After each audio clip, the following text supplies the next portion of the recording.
amoy siya. Go. Ano ba mo? Tsaka manipis. So we're here with, Lian! what's one thing na you always wear para maging comfy ka all throughout the run? Sabihin ko talaga yung totoo, anti-liner. Kasi kapag tumatakbo ka, you feel so sweaty, di ba? So ayaw mo naman na pati underneath, basa ka. So it's very important for me to wear panty liner every time na tumatakbo ko. Meron akong ipapa-touch and feel sa'yo. Ano yan? Huwag kang matatakot kasi we have this Lady M sanitary pad. So I want you to touch and feel this and give your first impression about this pad. Amoyin natin. Ay, wala siyang, may amoy siya. Go. Ano ba mo? Tsaka manipis. Alam niyo, mahilig talaga ako sa manipis na mga sanitary pads kasi mas comfy siya gamitan kaysa yung makapal.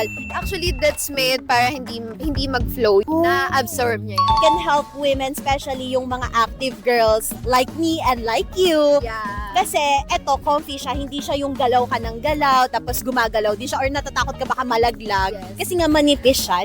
And we really love a brand na talaga nakikinig sila sa mga consumers nila, right? Yes.